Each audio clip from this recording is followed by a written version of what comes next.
Asian legends league के दूसरे season को लेकर पूर्व भारतीय क्रिकेटर मदन लाल ने विस्तार से अपनी राय रखते हुए कहा कि किसी भी लीग की सफलता उसके पहले सीजन से तय होती है, लेकिन असली चुनौती दूसरे सीजन में होती है।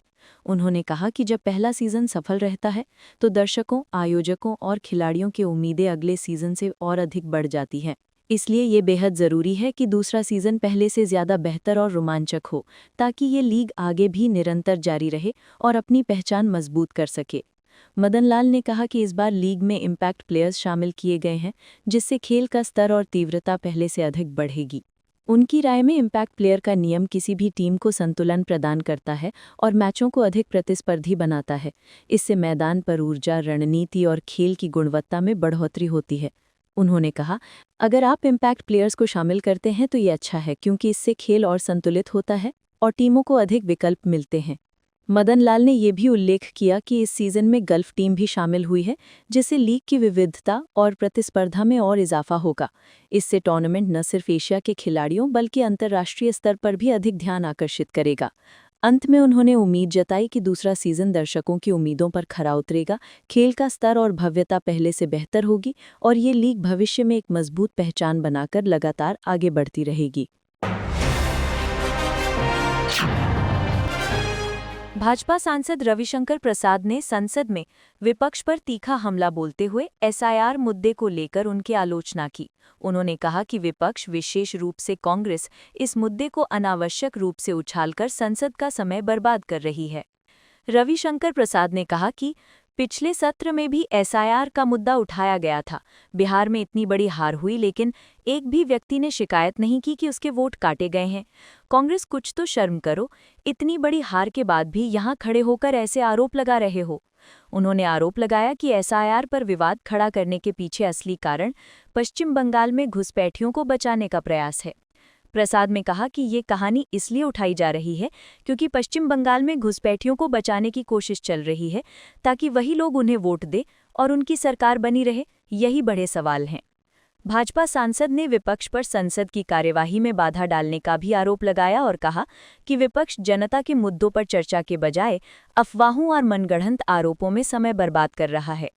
रविशंकर प्रसाद के इस बयान से स्पष्ट है कि एसआईआर मुद्दे पर सत्ता पक्ष और विपक्ष के बीच टकराव और अधिक तेज हो गया है। केंद्रीय रक्षा मंत्री राजनाथ सिंह ने कहा कि सरदार वल्लभभाई पटेल की आयु को आधार बनाकर ये तर्क देना कि उन्हें स्वतंत्र भारत का प्रधानमंत्री नहीं बनाया जा सकता था, पूरी तरह असंगत और गलत है। उन्होंने इस विचार को सरासर मूर्खतापूर्ण बताते हुए कहा कि सरदार पटेल में इतनी ऊर्जा, दृढ़ इच्छा शक्ति और नेतृत्व क्षमता थी कि वे सहज ही आज़ाद भारत के प्रधानमंत्री बन सकते थे। राजनाथ सिंह ने कहा कि सरदार पटेल का जीवन किसी पद या सत्ता की लालसा से प्रेरित नहीं था। उनके लिए राष्ट्र सर्वोच्च था और वही उनके हर निर्णय की प्रेरणा थी। उन्होंने कहा कि लौह पुरुष पटेल ने देश के एकीकरण का जो महान कार्य किया, वो उनकी असीम शक्ति, राजनैतिक दूरदृष्टि और राष्ट्र निष्ठा का प्रमाण है। उन्होंने आगे कहा कि प्रधानमंत्री नरेंद्र मोदी के नेतृत्व में केंद्र सरकार सरदार पटेल के विजन को आगे बढ़ा रही है।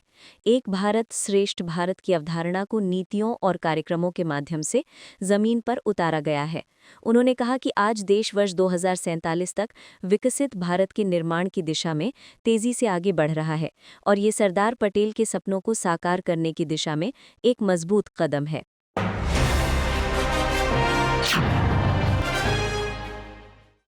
नई पीएमओ कॉम्प्लेक्स का नाम सेवा तीर्थ रखने पर बीजेपी सांसद मयंक नायक ने कहा कि प्रधानमंत्री नरेंद्र मोदी बीते 25 वर्षों से गुजरात और पूरे देश की जनता की बिना किसी अवकाश के निरंतर सेवा कर रहे हैं।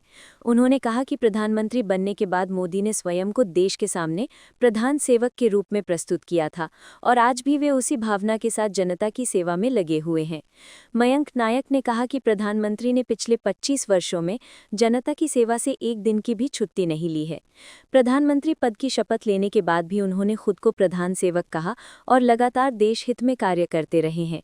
पीएमओ कॉम्प्लेक्स को सेवा तीर्थ नाम देने के पीछे की भावना को समझाते हुए उन्होंने कहा कि ये निर्णय प्रधानमंत्री मोदी की उस मूल विचारधारा को दर्शाता है जिसके तहत वे सबका साथ, सबका विकास, सबका विश्वास, सबका प्रयास के मंत्र पर दृढ़ता से चलते हैं।